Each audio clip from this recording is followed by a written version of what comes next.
Olá, tudo bem? Vamos continuando aqui com a aula de número 4, falando das promessas de Deus, essa série que nós estamos trabalhando até o final do ano. São 13 aulas, já estamos na aula de número 4, as promessas de Deus, geral, né?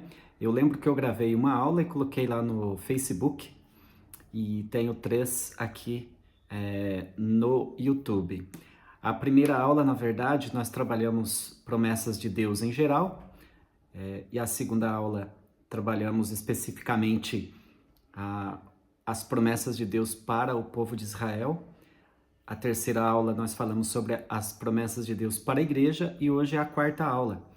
Nessa aula de número 4, nós então vamos refletir sobre promessas e obediência. Esse título ele é muito chamativo, porque na verdade pode ser também ao contrário, né? Então, promessas e obediência, ou então pode ser obediências e promessa. As promessas de Deus para o seu povo, nas Escrituras Sagradas, claro, promessas para Israel, para a igreja, e depois, com cuidado, todos podem fazer a aplicação para receber as bênçãos de Deus, né? Porque falou de promessas, fala de bênçãos. Só que tem alguns requisitos, e hoje o que a gente vai ver é a questão das obediências, né? Então, tem promessas e obediência. E a gente parte de um versículo que está em João, no capítulo de número 14, e o versículo de número 15. Jesus disse o seguinte: se me amardes, guardareis os meus mandamentos. É muito interessante esse versículo chave para essa aula, que é conhecido como texto áureo na escola bíblica dominical. É o texto áureo, é o texto chave. Embora tem vários outros textos das escrituras para que possa firmar o conteúdo e a explanação da aula como um todo. Mas o versículo chave é exatamente este. João 14 e 15. Disse Jesus: se me amardes, guardareis os meus mandamentos. A obediência a Cristo demanda bênçãos espirituais que influenciam em diversas áreas da nossa vida. Então, não tem como separar obediência das promessas, promessas e obediência.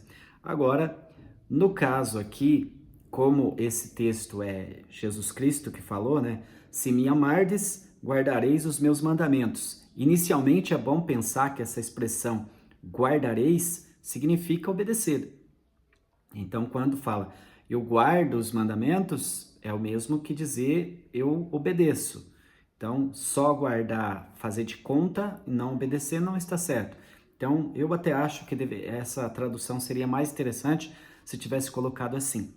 Então, se me amardes, guardareis os meus mandamentos. Se me amardes, obedecereis os meus mandamentos. Se vocês obedecem, você de fato me ama. É isso que Jesus quis falar. Então, a obediência a Cristo demanda bênçãos espirituais. Se obedece, tem bênçãos. E, na verdade, em todas as áreas da vida. O ser humano, ele é espiritual, ele é emocional, é sentimental e é físico. Então, não dá para querer viver só um lado da situação. Claro que eu entendo que é importante o espiritual, Jesus cuida do espiritual, né? E, consequentemente, se o espiritual tá bom, o emocional também tem que estar, a vida sentimental precisa estar bem e o material também precisa estar bem. Eu quero refletir com você aonde que está localizado esse texto que eu citei, de João, capítulo de número 14 e versículo 15.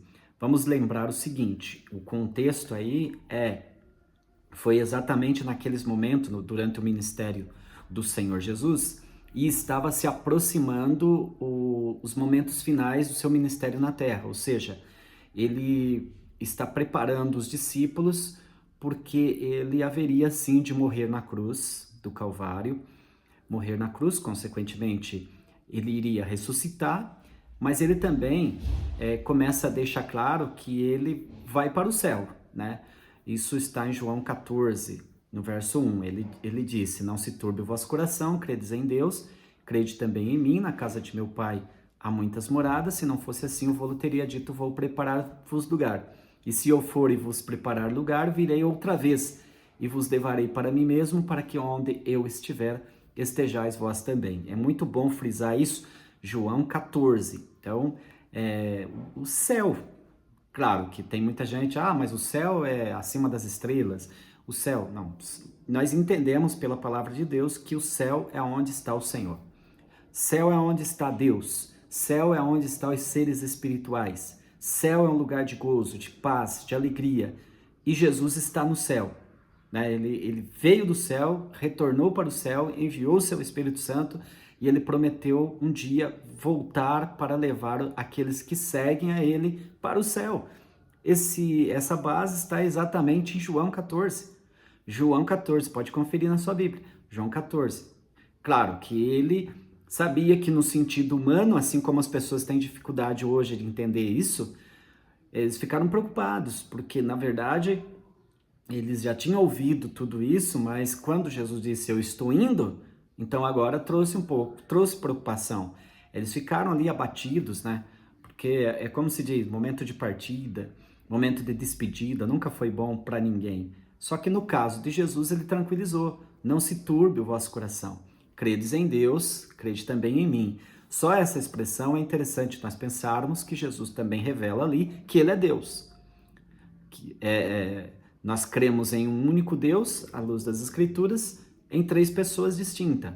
O Pai, o Filho e o Espírito Santo. E nesse capítulo aparece. Porque ele diz, crede em Deus, crede também em mim. Ora, para a pessoa dizer, creia em Deus e creia também em mim, lógico, tem que ser Deus também, né?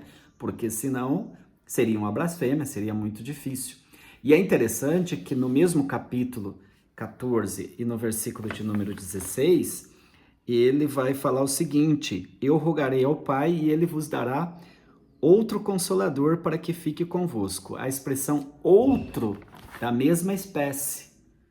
Então, Pai, Filho e Espírito Santo. Por isso cremos então na Trindade. Tem vários outros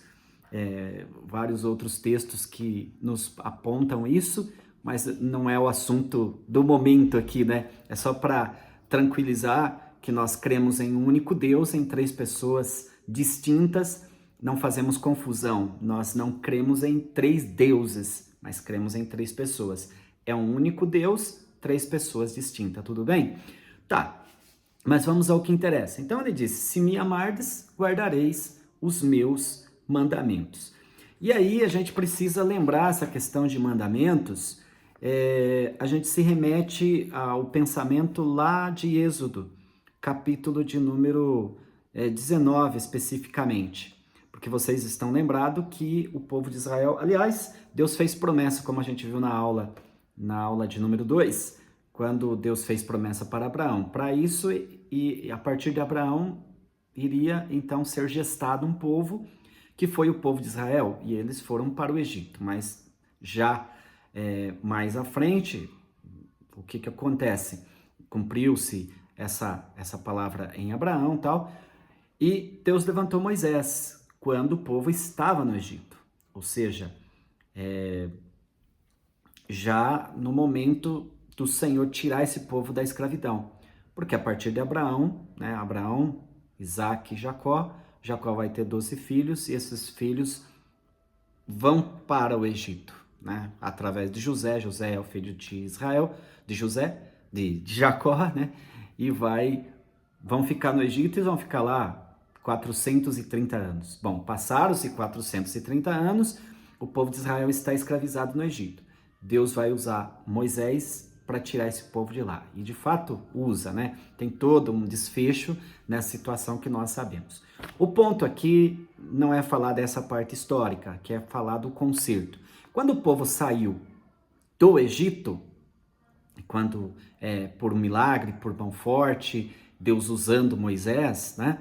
Então Deus chamou Moisés para um particular, porque agora esse povo é específico e eles precisam de leis, eles precisam de regras. E nessas regras, Deus revelou para Moisés no monte, que é o Monte Horebe, um período de oração, um período de contato com Deus, o povo fica no pé do monte, Moisés desce com as informações. Claro que no primeiro momento teve lá a corrupção do povo, fizeram um bezerro de ouro, tal. Moisés quebra as tábuas da lei, mas depois, em seguida, Deus novamente dá essa lei, e ela é explícita como conhecido como o Decálogo, né? Que é os 10 mandamentos da lei de Deus. Você pode conferir depois, Êxodo capítulo 20, e é conhecido de muitos, os 10 mandamentos da lei de Deus. Amará a Deus acima de todas as coisas, não tereis imagem de escultura, guarda o sábado, honra pai e mãe, não cobiçar a mulher do próximo, nem o que é do próximo, não levantar falso testemunho, enfim, eu não memorizei os 10 para me falar aqui, porque não é a ideia, mas são os 10 mandamentos. Só que, na verdade, ali está o decálogo, os 10 tópicos, os 10 mandamentos, mas segundo os estudiosos da Bíblia, dizem que são mais de 600, aliás, são 613 preceitos especificamente explícito no Antigo Testamento, a partir, então, dessa revelação ou dessa reivindicação que o Senhor deu à lei. Então, né, você tem os 10 mandamentos, mas você tem vários outros preceitos, né? Se você já estudou direito ou conhece alguém, converse para você ver. Então, as leis até hoje é assim, você tem as leis principais, mas depois vai saindo ramificações. Isso pode, isso não pode. Leis municipais, leis estaduais, leis trabalhistas e por aí vai. Então, você tem os pontos principais, mas você tem vários outros preceitos. Preceitos que pode, preceitos que não pode, né? Então, é assim. Então, não pode só pensar que as leis de Deus são os 10 mandamentos. Então, os 10 mandamentos eu diria que é o desfecho, mas existem vários outros. Impossível o homem obedecer e viver todos os mandamentos e ser fiel ao Senhor. Todavia, Deus cobrou essa obediência, porque eles deveriam obedecer essa palavra, né? O Senhor disse lá em Êxodo 19:5, se diligentemente, várias palavras colocadas, vinculada a esses mandamentos, mas ele expressa aqui o seguinte: se diligentemente, ou atento, ouvirdes a minha voz, e obedecereis, guardardes o meu conserto, se vocês obedecer, o que acontece? Então sereis minha propriedade peculiar dentre todos os povos, porque toda a terra é minha. Então Deus deu a lei, mas exigiu que o povo, então, obedecesse. A nação de Israel deveria obedecer aos mandamentos do Senhor para viver as promessas em suas peregrinações, porque ele fez essa promessa. Vocês vão comer o melhor dessa terra, vocês sereis minha propriedade peculiar, eu serei o vosso Deus. E, bom, o povo não cumpriu isso. Você tem o livro do Êxodo, os 5 primeiros livros da Bíblia, você tem Gênesis, Êxodo, Levítico, Números e depois Deuteronômio. Quando chega no Deuteronômio, passou-se 40 anos, que nessa primeira exposição da lei que Deus deu a Moisés para falar com o povo, e o povo disse que ia cumprir. Mas eles ficaram 40 anos caminhando pelo deserto. Você está lembrado disso aí, né?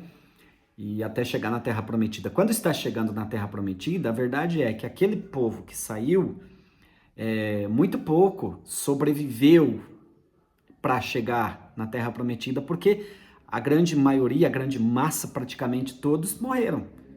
Você tem que aparece Josué e Caleb, e segundo possivelmente alguns outros ali, mas muito pouco. O destaque é Josué e Caleb, que de fato eles saem do Egito, são obedientes e entram na terra. Mas nem o próprio Moisés depois vai entrar. E o restante não entraram, morreram aí pelo caminho, mas tem uma outra geração, porque durante os 4 anos vai nascendo filho, né? O povo de Israel é fértil.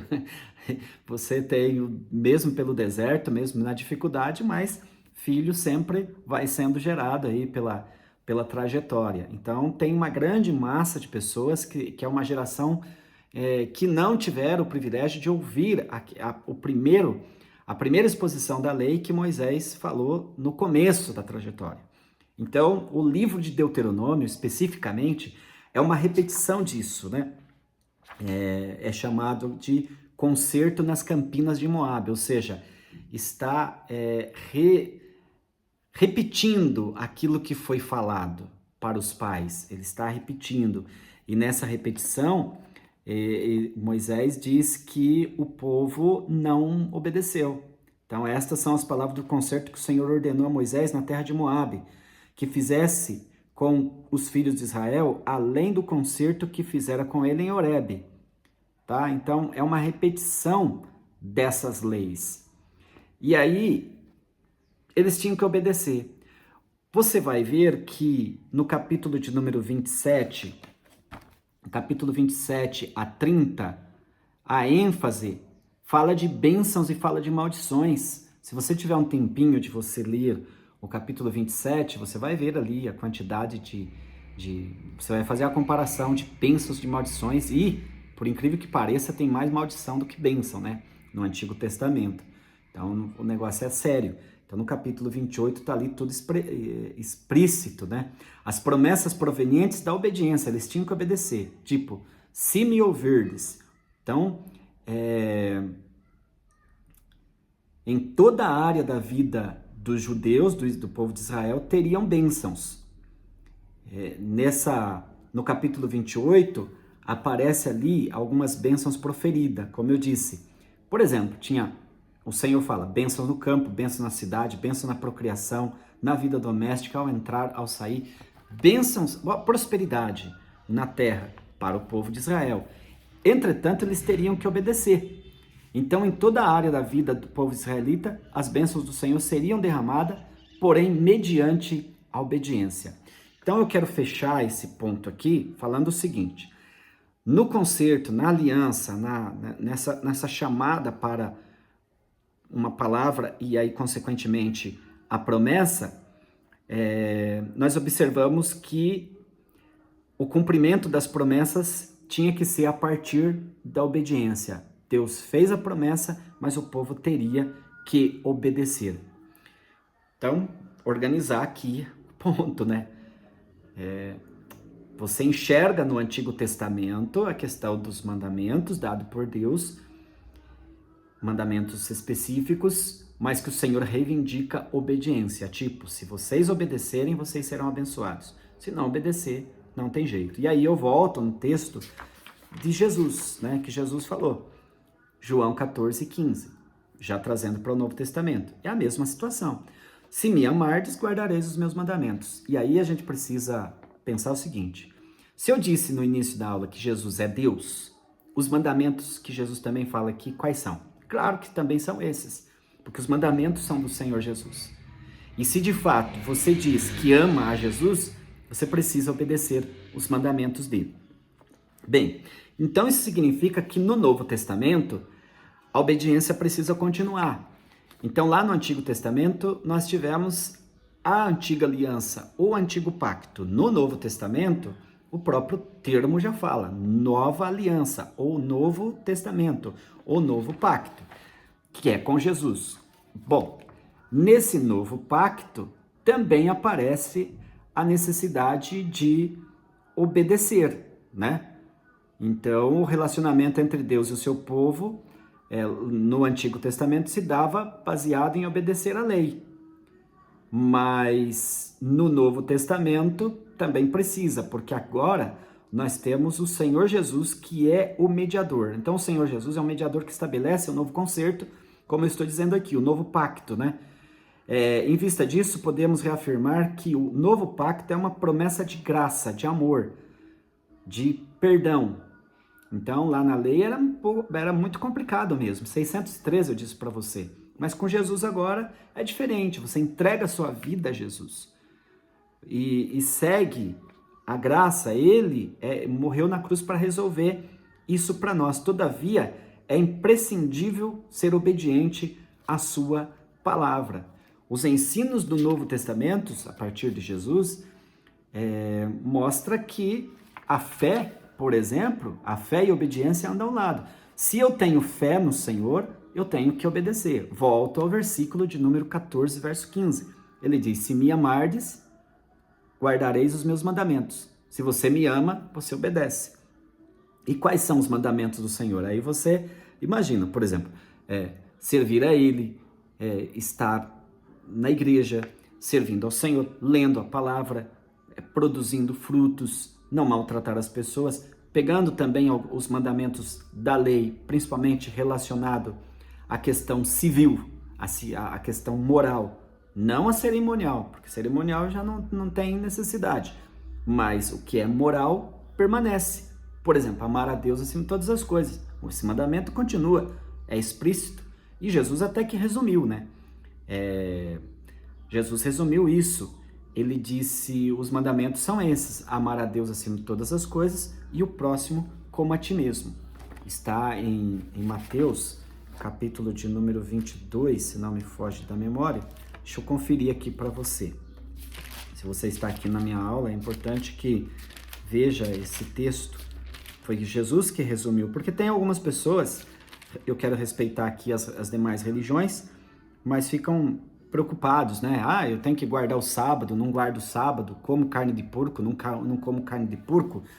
Ou, para a questão da salvação, eu preciso pertencer a uma igreja A ou B, aquele pastor, tem que usar isso, não tem que usar isso. Olha, isso tudo é religiosidade. Jesus disse então em Mateus capítulo 28, verso 37, ele resumiu. Ele disse assim, eu vou ler desde o versículo de número 36, do 34 para você entender. E os fariseus, ouvindo que ele fizera emudecer os saduceus, reuniram-se no mesmo lugar. E um deles, doutor da lei, tá vendo? Interrogou-o para experimentar, dizendo, disse, mestre, qual que é o grande mandamento da lei? É como que se dissesse Jesus, qual dos 10 lá, qual que é o maior? Aí Jesus disse assim, Mateus 22, 37. E Jesus disse-lhe, amarás o Senhor teu Deus de todo o teu coração. Esse é um mandamento de Jesus. E de toda a tua alma e de todo o teu pensamento. Você quer saber qual que é o maior mandamento? Tá aí. Faz isso. Ama o Senhor teu Deus de todo o teu coração. Não é fazer de conta não, tá? Isso é para servir a Jesus, tá? E de toda a tua alma, com todas as tuas emoções, com todos os teus sentimentos e de todo o teu intelecto, toda a tua emoção. Ou seja, a tua mente tem que estar voltada para Jesus. As tuas emoções têm que estar voltado para o Senhor.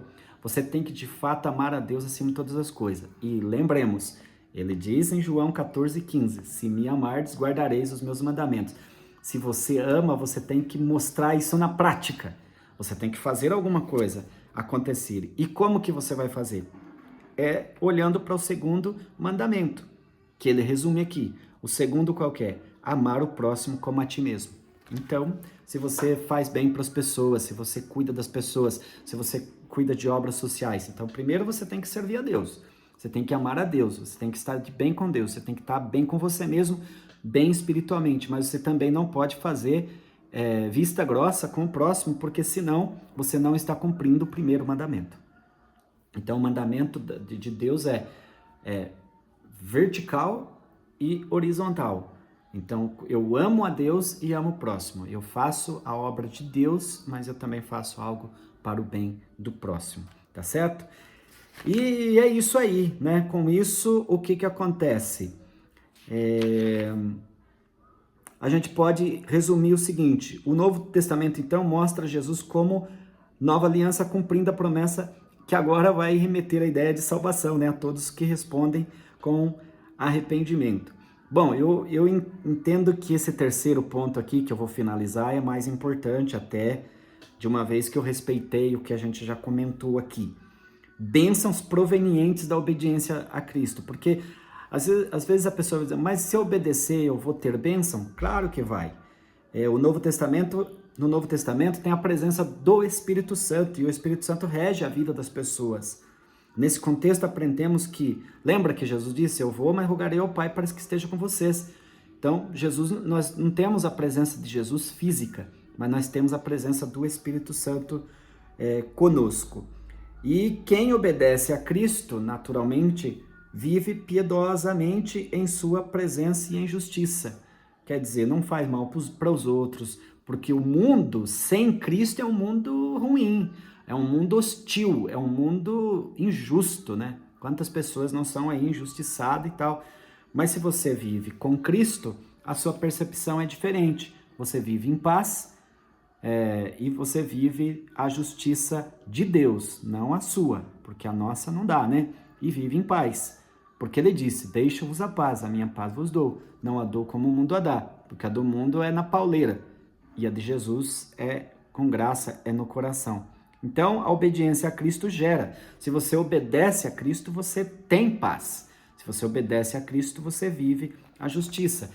E não dá para dizer que quem obedece a Cristo vive na presença do Espírito Santo e sente alegria, né? Então é por isso que é importante você seguir a Cristo, porque você sempre vai ser uma pessoa alegre, independente das questões materiais. Porque tem pessoas que, para se alegrar, ele precisa ter muito dinheiro, precisa ter carro, precisa ter tanta coisa.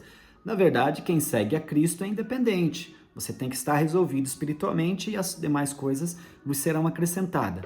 Você lembra de Mateus 6,33? Jesus que disse, mas buscai primeiro o reino de Deus e a sua justiça, e as demais coisas vos serão acrescentadas. Não significa dizer que você tem que só buscar o reino de Deus e viver no reino de Deus, porque vai ter um dia que nós vamos estar para sempre assim. Aqui nesta terra, nós tem que buscar também outras alternativas, ter outras metas, né? Você não pode só ter metas espirituais. Claro que pelo que a gente enxerga, em primeiro lugar é as espirituais. Você precisa levantar de manhã, pensar no seu espiritual, como é que está o seu espírito e tal.